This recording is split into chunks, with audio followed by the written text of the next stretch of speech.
구약성경 에스더서 7장.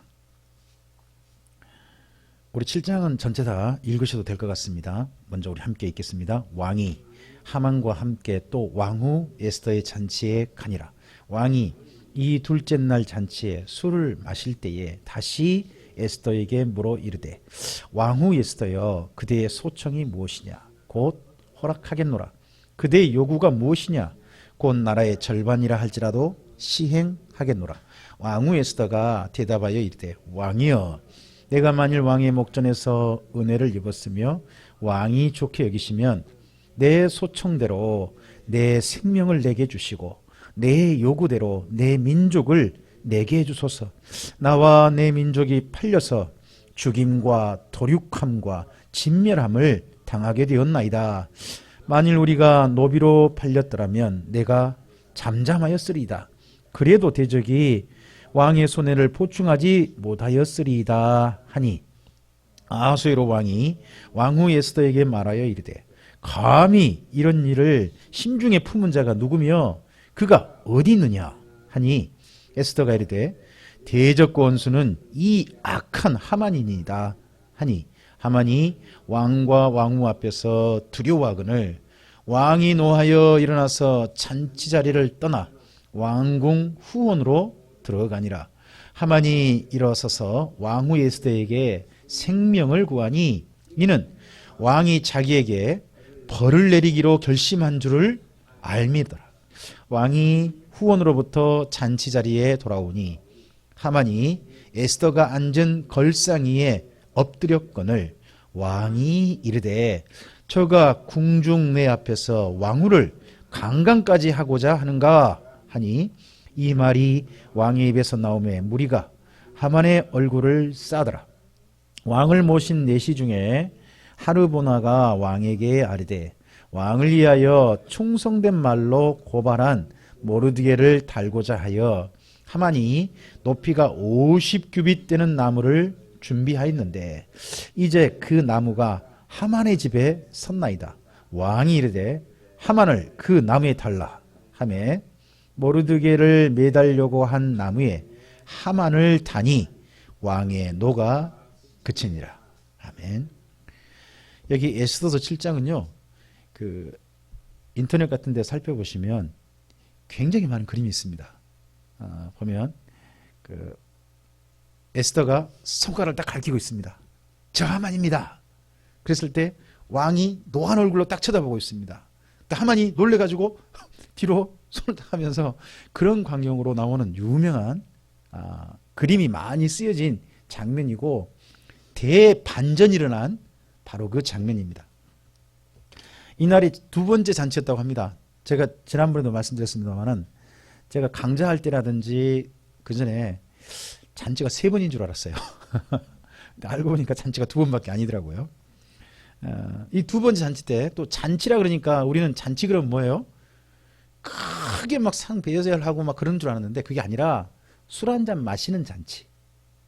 가볍게 저녁에 하루 얼마나 피곤하셨어요.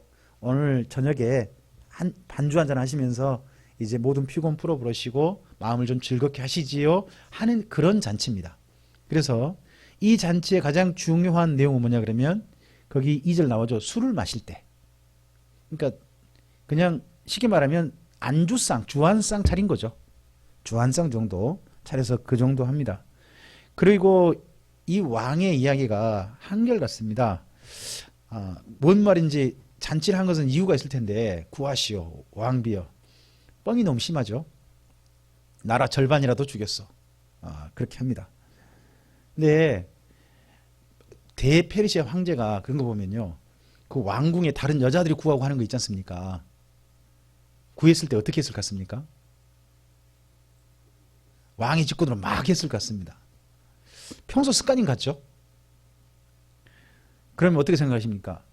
우리가 지금 여기 아하수에로 왕이 그 에스더의 남편이지 않습니까? 남편인데 좋은 왕으로 보입니까? 좀 그래 보입니까? 전 좀 그렇습니다. 이 왕 때가 최고 번성기였습니다. 그의 아버지 다리우스 스타페스, 그리고 여기 아하수에로, 그 다음 아닥사스다, 3대가 가장 강력한 페르시아 황제 때입니다. 그런데 그 3대를 어떻게 망가뜨리느냐? 그리스와의 전쟁아니라고 국력을 다 소모해버립니다. 그런 대표적인 사람이 이때 여기 아하수에로입니다. 이때 나온 유명한 전쟁 있죠. 우리가 영화로 보는 300, 영화 300 그런 일의 사람이기도 합니다. 그리고 앞서서 하만이 원한다고 해가지고 도장 팍 찍어주고 그 죽여라 막 그랬던 사람이 또 이 사람 아닙니까? 이 아하수에게 어쨌든지 에스더가 자기 민족과 자기를 살려달라고 청을 올립니다. 그랬을 때 아하수에로는 몰랐죠. 왜냐 그러면 앞서서 1장에서 한 가지 나온 게 있습니다. 에스더가 왕비가 될 때 모르드게가 에스더에게 하는 말이 어느 민족인지 밝히지 말라 했다는 겁니다. 그러니까 어느 민족 사람인지 지금 에스더는 모르는 겁니다. 왕은. 그래서 자기 민족이 이때 처음으로 밝힌 거죠. 내 민족이 누구다고? 유다 민족이라고 밝히면서 살려달라고 합니다. 그랬을 때 어쨌든 이제 자기 민족이 누군지 말을 하지 않으니까 내 민족을 살려달라고 하니까 아하수에로 왕이 아니 왕후의 민족이 누군데 세상에 내가 사랑하는 왕후를 누가 죽이려고 그런단 말이요? 라고 했을 때 이 약한 하만입니다라고 말하면 자기 민족이 드러나죠. 직접적으로 앞에서 내가 유다 민족을 말하지 않아도 이 하만이 저를 죽이려고 한 겁니다. 하는 걸로 이야기를 끌어갑니다. 그러고 보면요 에스더가 말을 참 잘합니다. 말하는 방법론이 왕의 감정을 딱 끌어내고 난 다음에 그렇게 해가니까 어쨌든 참 잘합니다. 그랬을 때 이 왕이 이런 악한 하만 하고는 저 가만두면 안 되겠구만 하고 잠깐 궁궐 후원으로 갔답니다. 거기 7절에 왕궁 후원으로 들어갔다고 돼 있고 그렇죠? 그리고 또 8절 시작도 왕이 왕 후원으로부터 왔다고 돼 있는데 이 후원이라는 게 이쪽 단어를 보면 파라다이스입니다. 그래서 페르시아 궁궐 뒤뜰이 우리가 흔히 말하는 낙원이 어떤 모습인지 모르지만 가장 근사치에 가까운 이 땅에 있는 곳이 어딜 것 같다. 제일 닮은 데라가 있다면 페르시아 궁궐 뒤뜰 그 모습이 아마 낙원이 있다면 그 정도 모습이지 않겠냐. 그렇게 본다면 페르시아 궁궐 뒤뜰이 얼마나 아름다웠겠나. 우리는 모르지만 그렇게 좀 짐작은 되어 보입니다. 이스라엘 민족이 그 단어를 기꺼이 차용해 쓰잖아요. 그렇다면 대단한 그런 것이었을 것 같습니다. 근데 그 사이에 하만은 이제 이 에스더에게 자기를 살려달라고 하는데 에스더는 이제 모른 체 하고 하니까 적극적으로 매달린 것 같죠? 매달렸는데 그 모습 보고서 이제 왕이 딱 보고는 전에 좋을 때는 뭐든지 좋아 보이죠. 사람이요 이쁘면요 좀 못된 짓 해도 봐주고 좋게 생각해줘요. 그러지 않습니까? 근데 사람이 미우면요 뭘 해도 미워요. 맞아요. 요즘 정치권 보면 딱 그거 보이지 않습니까? 내 편은 뭐예요? 뭘 해도 이뻐. 이쁜 쪽으로 이야기하죠. 하지만 상대편은요 뭘 해도 미워. 다 이야기를 그렇게 지금 해갑니다. 보면 딱 이때 왕의 마음이 얼마나 확실히 돌아섰는가 딱 보이죠. 세상에 왕후를 강간하고자 하는가. 왕의 입에서 이런 말이 나와버리면 이건 심각해지는 겁니다. 이거. 그러니까 바로 처리하죠. 처리할 때 평소 이 하만이 이렇게 좀 득세하는 것에 뭐라 그럴까 시기했다고 할까 좋지 않게 생각했던 내시가 있었던 것 같습니다. 그 사람이 하루보나 같죠. 하루보나가 바로 말합니다. 왕이시여. 아마도 그 내시의 말이니까 남자답지 않는 말이겠죠. 그렇게 하면서 이 하만이요 자기 집에다가 장대를 하나 놔뒀어요. 그 장대가요 그 왕한테 충성된 고변했던 그 모르드게를 죽이려고 한 겁니다.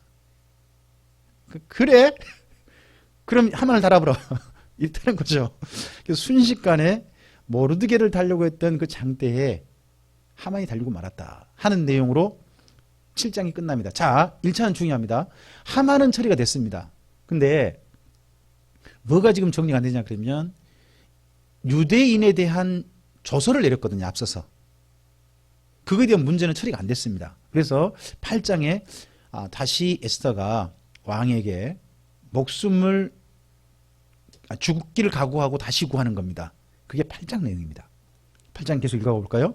그날 아하수에로 왕이 유다인의 대적 하만의 집을 왕후 에스더에게 주었습니다. 하만의 집이 갑자기 에스더 소유가 돼버렸어요. 계속요. 에스더가 모르드게는 자기에게 어떻게 관계됨을 왕께 아뢰었으므로 모르드게가 왕 앞에 나오니 이때 처음으로 모르드게하고 에스더의 관계가 왕에게도 알려졌던 것 같습니다. 계속요. 왕이 하만에게서 거둔 반지를 빼어 모르드게에게 준지라. 에스더가 모르드게에게 하만의 집을 관리하게 하니라. 어떠세요? 순식간에 이 나라 전체를 다스리는 왕의 그 모든 결제할 수 있는 인장이거든, 인장. 우리나라는 뭐랄까요? 옛날 그 왕의 옥새? 그런 정도 권위 있는 걸 갖다가 지금 모르드게가 참 잘하고 잘했던 사람이었고, 그리고 에스더에게 그 관계 그렇다고 해서 바로 그 사람에게 반지를 빼어준다. 바로 그런 권위를 넘긴다. 어떻게 생각하세요? 우리나라에서 이렇게 인사하면요. 그런 소리 나오겠죠. 뭐요? 최순실이요? 이런 말 나올 만 하잖아요, 지금요. 완전히. 좀 그래요. 저는 이 내용들을 읽어보면서요.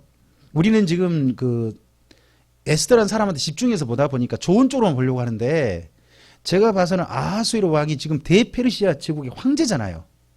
황제가 인사를 이렇게 간다는 것은 좀 고민해 볼 만한 부분이 있는 겁니다. 생각해 볼 만한 부분이. 어쨌든지 그 반지를 주었고 에스더가 이제 모르드게에게 그 하만의 집을 관리하게 했다. 소유는 누구 거고? 에스더 거고 모르드게 관리하게 했다. 그럼 그 집에 이제 사는 분은 아마도 모르드게가 되겠죠. 계속요. 에스더가 다시 왕 앞에 말씀하며 왕의 발 아래에 엎드려 아각 사람 하만이 유다인을 해하려 한 악한 꾀를 제거하기를 울며 구했습니다. 여기 에스더가요, 울며 구한 건 이때입니다. 7장에서는 울며 구한 게 없습니다. 내용 읽어보시면 7장에 울었다는 표현이 없어요. 근데 에스더가 진짜 울었던 내용은 8장 이때 자기 민족을 살려달라고 할 때 그때 울며 구합니다. 그랬을 때 이게 아마도 왕이 허락하지 않는 시간에 간 것 같습니다. 나오길 허락하지 않는 시간에 왕을 죽음을 각오하고 나가서 만나다 보니까 왕이 그런 그렇게 구하는 이 에스더에 대한 관대함을 보여주는 거죠. 그게 4절이죠. 읽어보죠. 왕이 에스더를 향하여 금규를 내민지라. 그러니까 왕의 명령이 아니다는 겁니다. 그냥 지가 나온 겁니다. 자기가, 에스더가.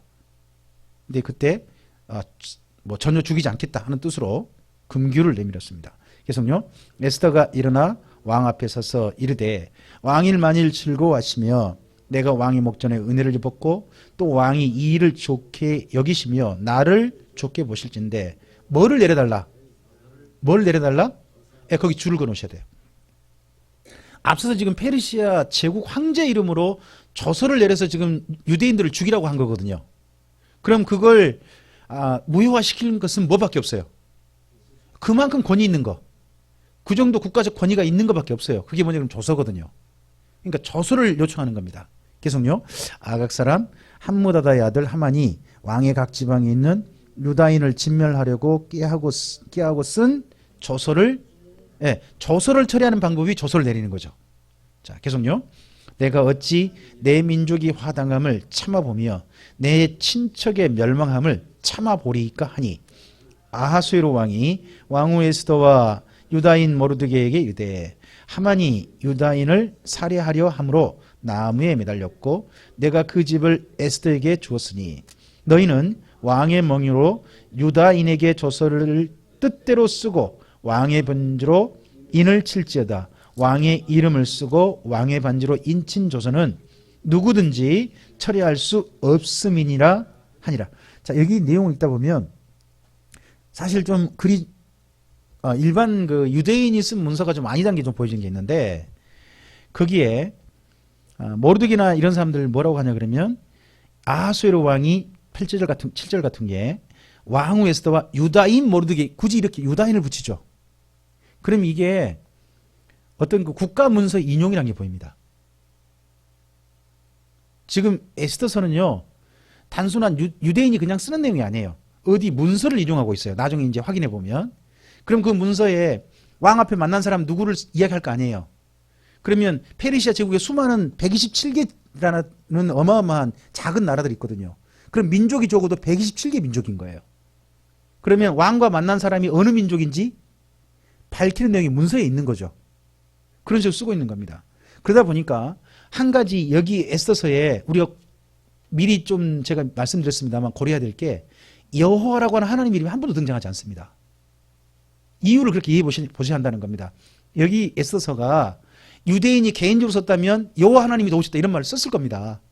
근데 이게 지금 뭐냐 그러면 페르시아 제국 문서 인용이거든요.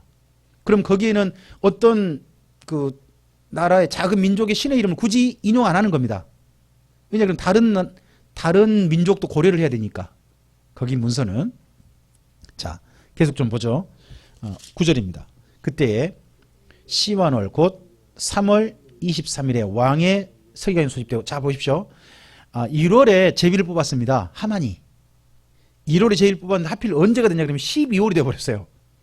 근데 그 중간 정도에 유대인들의 대금식이 선포되어졌고, 그런 가운데서 에스더도 금식하고 왕을 만난 게 그럼 몇 월이었다? 3월이었다라고 보입니다. 3월이었다. 그죠? 한 3월 정도에 왕을 만난 거죠. 왕을 만나서 왕이 이 국가 전체를 이제 모르드게에게 좀 권한을 위임해서 일들 처리하도록 한 걸로 보입니다. 자, 계속 읽어보죠. 모르드게가 시키는 대로 조서를 써서 인도로부터 구스까지 127지방 유다인과 대신과 지방관과 관원에게 전할세. 첫 번째 대상이 누구예요? 유다인. 이제 이거 보면 이번 조서는 누구에게 주로 보내는, 가장 먼저 읽을 대상이 누구다? 유다인이다. 근데 유다인이 한 지방에 살고 있어요? 흩어져 살고 있어요? 이것도 보셔야 돼요. 저는 유대인들이 그 페르시아라든지 바벨론 땅 같은 데 그냥 어떤 공동체로 한 지역에 다 뭉쳐 살았나 싶었거든요. 근데 글을 읽어가다 보니까 유다인들은 항상 흩어져 있어요. 이게 어느 때까지 가냐 그러면 로마까지 가요. 로마 때도 지역이 흩어져 있어요. 왜 유다인들은 이렇게 흩어져 있을까요? 아니, 페르시아 정부로 생각해 보시죠. 페르시아 제국에서 왜 유다인들을 각 지역에 왜 유다인들을 보내서 관리. 근데 여기 관리는 따로 있어 보이지 않으세요? 힘의 분산. 근데 이제 이때는 잘 모르겠지만 나중에 로마 때 보이는 게 있습니다. 그 유대인이 가면 상업이 잘 된답니다. 경제가 돌아가요. 경제가 잘 되는 거예요. 그럼 지역에 소위 말해서 지역 경제인 같은 사람들이 있지 않겠습니까? 무역을 담당하는 상인 같은 사람들. 그런 사람들이 주로 많은 사람이 유대인들이지 않았나 싶어요. 그래서 유대인들이 페르시아 전역에 흩어져서 그쪽에 특산물 이런 걸 가지고 전체에서 장사하고 그러는 사람들이 많았지 않았나 싶어 보입니다. 어쨌든 일이 흩어져 있다는 거죠, 이때. 자, 계속 좀 보죠. 10절입니다. 아하수에로 왕의 명의로 쓰고 왕의 반지로 인을 치고 조서를 역졸들에게 붙여 전하게 하니 그들은 왕궁에서 길러서 왕의 일에 쓰는 준말을 타는 자들이라. 이렇게 해서 왕궁 수산궁에서 페르시아 전체에 편지를 보내는데요. 이 조서를 보내는데 이 끝에서 저 끝까지요. 일주일이면 도착한답니다. 이게 지금으로도 좀 상상이 안 되는 게 옛날 우리나라에서요. 여기 나주에서 서울까지 선비들이 시험 보러 올라간다 그러면 며칠이나 잡았을까요? 국가에서 저 명령 내려온다면 얼마나? 우리나라도 그러겠죠. 우리나라. 근데 이 땅은 우리나라 정도 땅이 127개가 있는 거거든요. 근데 이 끝에 저 끝까지 일주일이면 도착하는 거예요. 그래서 세계 최초로 가장 빠른 정보통신망을 형성했던 데가 페르시아 정부라고 합니다. 그게 다리우스 히사페스. 그걸 물려받은 사람이 그의 아들인 거죠, 지금. 그런 것이 지금 형성이 되어 있습니다. 그래서 이렇게 빨리 전달하는 그게 되는 거죠. 자, 계속 보죠. 11절입니다. 조서에는 왕이 여러 고을에 있는 유다인에게 허락하여 그들이 함께 모여 스스로 생명을 보호하여 각 지방의 백성 중 세력을 가지고 그들을 치려 하는 자들과 그들의 처자를 죽이고 도륙하고 진멸하고 그 재산을 탈취하게 하되 아하수에로 왕의 각 지방에서 아달월 곧 12월 13일 하루 동안에 하겠다는 겁니다. 그러면 거꾸로 원래 아달월 그러니까 12월 13일 날 유대인을 죽이라고 했거든요. 근데 그날은요. 거꾸로 유대인을 죽이려고 했던 사람을 죽여라. 이렇게 돼버린 겁니다. 그러면 여기 죽이려고 했던 사람들은 누구 편이었을까요? 하만. 그럼 온 국가, 온 제국적으로 어떤 세력이 끝장나는 거죠? 하만과 함께 했던 세력이 끝장나는 겁니다. 우리나라 같으면 뭐라 그럴까요? 어느 당 하나가 완전히 몰살되는 거죠. 그렇게 끝장나게 지금 해버린 겁니다. 자, 계속요. 12절입니다. 13절이요. 그 조서 초본을 각 지방에 전하고 각 민족에게 반포하고 유다인들에게 준비하였다가 그날에 대적에게 원수를 갚게 한다. 잠깐만, 이날 원수를 어떻게 갚아요? 그럼 그 전에 무슨 나쁜 일 당했어요? 아직 죽진 않았잖아요. 죽임 당할 뻔했죠. 아마 그 사이 핍박 당했을까요? 하여튼 그 원수 갚게 했다. 그래서 원수 갚는 방법이 뭐예요? 죽이는 겁니다. 다 죽이고 재산도 원래는 탈취할 수 있게 해줬습니다. 근데 이제 그 다음에 행동하는 거 보면 약간 좀 다르긴 합니다. 자, 14절입니다. 왕의 어명이 매우 급함에 역졸이 왕의 일에 쓰는 준말을 타고 빨리 나가고 그 조서가 도성 수산에도 반포되니라.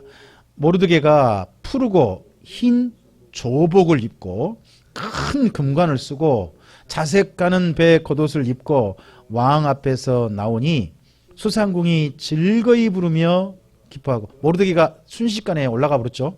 지위가 급상승했습니다. 그 다음요. 유다인에게는 영광과 즐거움과 기쁨과 존귀함이 있는지라. 왕의 어명이 이르는 각 지방 각 읍에서 유다인들이 즐기고 기뻐하여 잔치를 베풀고 그 날을 명절로 삼으니 본토 백성이 유다인을 두려워하여 유다인 되는 자가 많더라. 이 잔치 베푼 날은 그러면 뭐예요? 3월 13일인가? 아까 3월 23일이었던가요? 그 조서 쓴 날이? 아까 그 3월 23일 날 그 조서 썼잖아요. 뭐 이날을 만든 건지 아니면 나중에 12월 13일 날을 말한 건지. 근데 12월 13일 나중에 나오거든요. 아니, 다시 나옵니다. 그러면서 심지어 본래 페르시안인데 나 유다인이 되겠어 하고 민족도 바꾸는 사람이 있었다. 뭐 그런 일이 말합니다. 그럼 실제 이제 드디어 날이 D-Day가 됐습니다. 9장입니다. 아달월 곧 12째 달 13일은 왕의 어명을 시행하게 된 날이라. 유다인의 대적들이 그들을 제거하기를 바랐더니 유다인이 도리어 자기들을 미워하는 자들을 제거하게 된 그 날. 이걸 보고 뭐라 그러죠? 완전히 역전된 거죠. 대반전을 완전히 된 겁니다. 자, 그래서요. 2절입니다. 유다인들이 아수르 왕의 각 지방 각읍에 모여 자기들을 해하고자 한 자를 죽이려 하니 모든 민족이 그들을 두려워하여 능히 막을 자가 없고 각 지방 모든 지방관과 대신들과 총독들과 왕의 사물을 보는 자들이 모르드게를 두려워하므로 다 유다인을 도니. 순식간에 국가가 참 이래요. 이번에 권력을 이제 국가 권력이 누구한테 쏠리니까 또 순식간에 또 줄을 서는 사람이 또 있는 겁니다. 참 정치라는 게 그런 것 같습니다. 자, 계속요. 모르드게가 왕궁에서 존귀하여 점점 창대하며 이 사람 모르드게의 명성이 각 지방에 퍼지더라. 저는요, 이 모르드게가 왕의 사물을 이렇게 보아가는 것에 대해서 과연 이분 나이가 도대체 몇 살이냐, 과연 국가 사물을 볼 수 있는 그런 나이냐. 그래서 앞서서 우리가 봤던 그 모르드게 나이 있었죠. 맨 처음에 좀 본 기록, 처음 봤던 기록. 그 기록대로 보면 120살 훨씬 넘어 보이는데 과연 어쩐 거냐 이거 하는 것은 좀 궁금한 측면이 있습니다. 자, 계속 좀 가보겠습니다. 5절입니다. 유다인이 칼로 그 모든 대적을 쳐서 도륙하고 진멸하고 자기를 미워하는 자에게 마음대로 행하고 유다인이 또 도성 수산에서 500명을 죽이고 진멸하고 또 바산다다와 달본과 아스바다와 보라다와 아달리아와 아리다다와 바마스다와 아리세와 아리데와 외사다 곧 함므다다의 손자요 유다인의 대적 하만의 10아들을 죽였으나 이 앞서 거명된 이름들이 하만의 10명의 아들 이름까지 일부러 겸명했습니다. 그럼 이런 것은 실제 문서에 남겼다는 이야기가 되겠죠. 다 문서에 있어서 이름을 이렇게 좀 열간 같습니다. 근데 유대인들이 이날 할 때 원래 조서와 다르게 한 행동이 뒤에 붙어 있죠. 그들의 재산에는 손을 대지 않았다. 원래는 탈취까지도 허용됐습니다. 근데 재산 탈취는 하지 않았다. 그럼 죽이고서 그 집의 재산은 어떻게 했을까요? 아마도 국가에 기속해서 페르시 정부에 조금 잘 보이려고 하는 그런 게 있지 않았나 싶습니다. 계속요. 그날에 도성 수산에서 도륙한 자의 수요를 왕께 아리니 왕이 왕후 에스더에게 이르되 유다인이 도성 수산에서 이미 500명을 죽이고 멸하고 또 하만의 10아들을 죽였으니 왕의 다른 지방에서는 어떠하였겠느냐. 이제 그대의 소청이 무엇이냐? 곧 허락하겠노라. 그대의 요구가 무엇이냐? 또한 시행하겠노라 하니 에스더가 이르되 왕이 만일 좋게 여기시면 수산에 사는 유다인들이 내일도 오늘 조서대로 행하게 하시고 하만의 10아들의 시체를 나무에 매달게 하소서 하니 왕이 그대로 행하기를 허락하고 조서를 수산에 내리니 하만의 10아들의 시체를 매달니라. 아달월 14일에도 수산에 있는 유다인이 모여 또 300명을 수산에서 도륙하되 그들의 재산에는 손을 대지 아니하였고 왕의 각 지방에 있는 다른 유다인들이 모여 스스로 생명을 보호하여 대적들에게서 벗어나며 자기들을 미워하는 자 7만 5천 명을 도륙하되 그들의 재산에는 손을 대지 아니하였더라. 이제 이거 대반전 일어나는 건 참 좋은데 그 다음날 500명 죽이고 그 다음날 또 300명 또 죽이고 에스더가 무서워지는 거예요. 갑자기 뒤에 오니까. 또 심지어 뿐만 아니라 유대인들 진짜 잔인한 사람들이다. 무서운 사람들이다. 자기 원수는 처절하게 보복해서 다시는 자기들한테 보복하지 못하게 그렇게 만드는 게 있나 보다 하는 게 좀 보입니다. 진짜 아닌 게 아니라 하루 했으면 엄청나게 죽였을 것 같은데 그 다음날 죽여서 아마 이게 전체 순지 그 다음날 죽인 순지 모르지만 7만 5천 명이 언급되어 있죠. 이게 국가 문서 같은데 그러죠.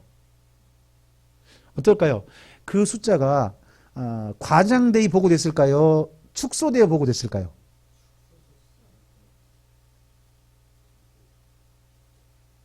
이게 어느 쪽인지 모르지만 어쨌든지 페르시아 제국의 어떤 문서상에 남아있는 숫자 같거든요. 그러면 제 생각도 이게 플러스 알파일 가능성이 높겠다 생각이 들거든요. 그럼 유대인들의 잔인함이 보이지 않나요? 자, 좀 더 가보죠. 17일입니다. 아달월 13일에 그 일을 행하였고 14일에 쉬며 그날에 잔치를 베풀어 즐겼고 수산에 사는 유다인들은 13일과 14일에 모였고 15일에 쉬며 그날에 잔치를 베풀어 즐긴지라. 그러므로 시골의 유다인 곧 성이 없는 고을고을에 사는 자들이 아달월 14일을 명절로 삼아 잔치를 베풀고 즐기며 서로 예물을 자기들 스스로 이날 절기로 삼아버린 거죠. 유다인들 스스로 일단은.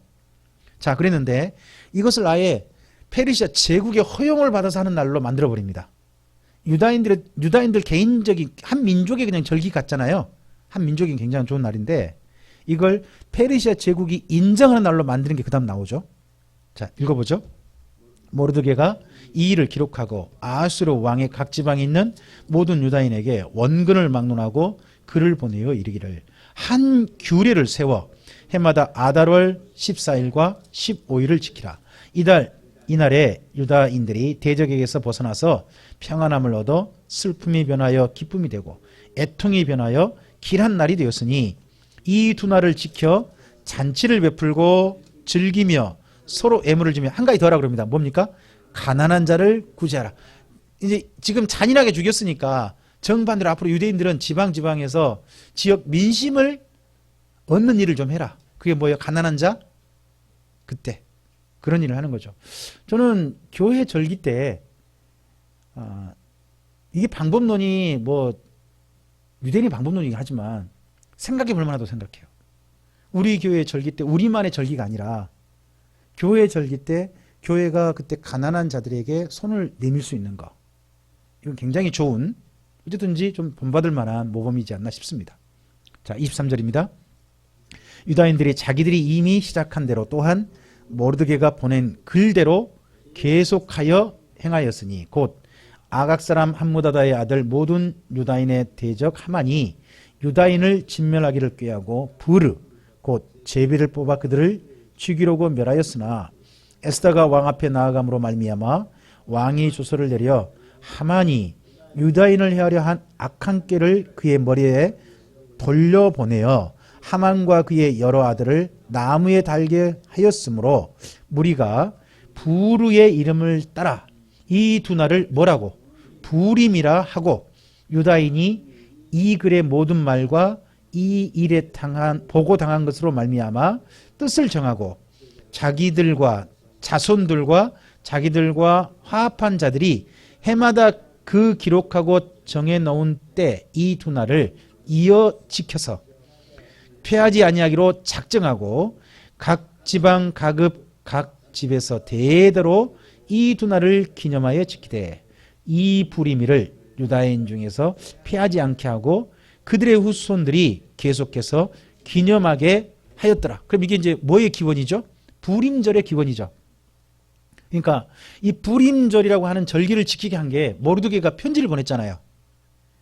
근데 이 편지가 국가 문서로 보내진 거란 말이죠. 페르시아 제국의 문서로. 그 문서를 인용해 가지고 지금 여기 에스더서가 쓰인 거예요. 그러면 1차적으로 에스더서는 누가 쓴 거죠?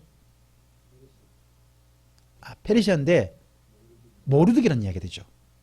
모르드게가 지금 이 문서를 쓰게 했잖아요. 그러면 다른 사람이 썼다 할지라도 최종 글의 심사는 모르드게가 있을 테니까 모르드게 이름 나온 거죠.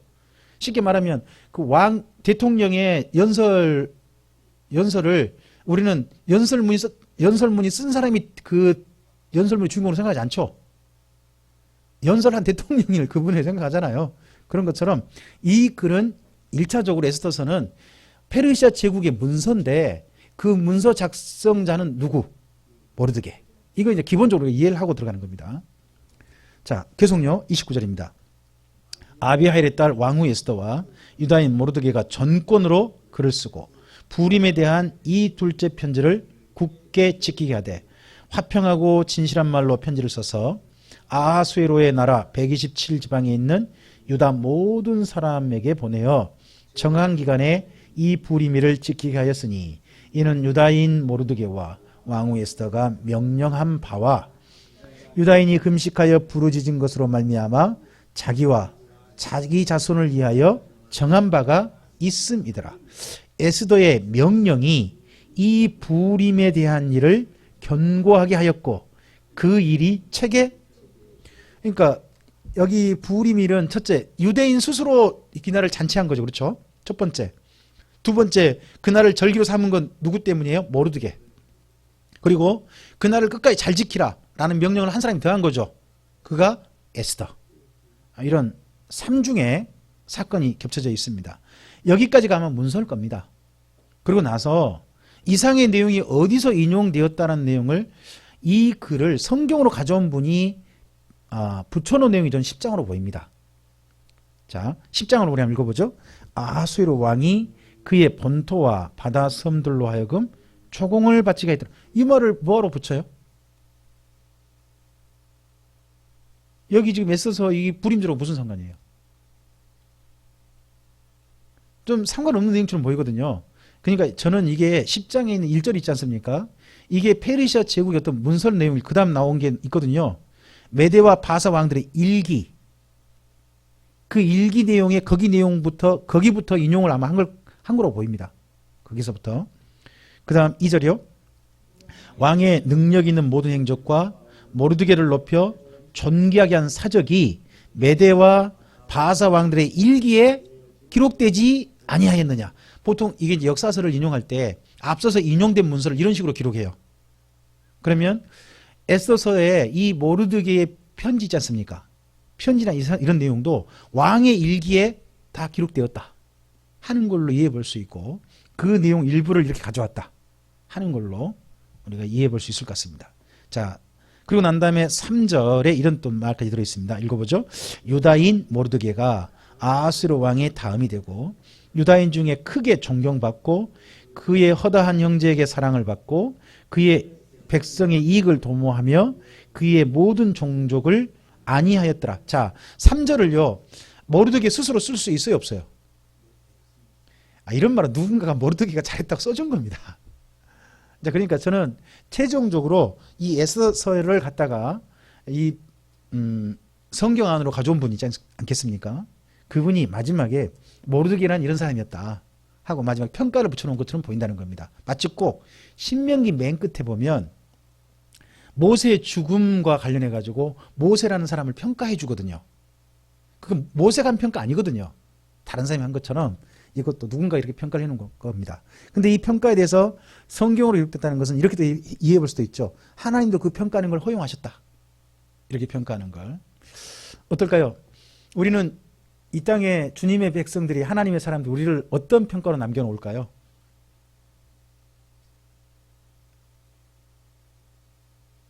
어쨌든지 모르드게는 이렇게 평가가 남겨져 있답니다. 우리가 이 땅이 언젠가 우리 삶을 다 마치는 날 하나님의 생명책에도 아름답게 기록되어 있을 뿐만 아니라 우리 다음에 주님을 진실하게 믿는 사람들에게 참 좋은 사람으로 본받을 만한 사람으로 그렇게 기억되어지고 모범으로 기억되어지는 우리들이었으면 좋겠습니다. 자, 에스더서가 이렇게 마무리되어집니다. 자, 이러고 난 다음에 우리가 어디로 가야 됩니까? 에스라서 7장을 가셔야 됩니다. 이제 그래서 거기 이제 에스더서 10장 그 맨 끝에다가 뭐 굳이 써놓으신다면 에스라서 7장. 우리 지금 6장 끝나고 학개스가랴 보시고 지금 이리로 오셨어요. 이제 보셨으니까 다시 이제 우리 다시 돌아갈 때는 에스라서 7장으로 돌아가도록 하겠습니다. 다음 시간에 에스더서를 통해서 전화 이복의 하나님, 화를 당할 뻔했는데 그걸 뭘로 바꿔주신, 복으로 바꿔주신 하나님의 이야기를 이렇게 조서라든지 국가 문서를 통해서 얘기했습니다. 보통 우리가 간증하면요, 공인된 이야기인가요? 개인적인 이야기인가요? 간증. 글잖아요. 그런데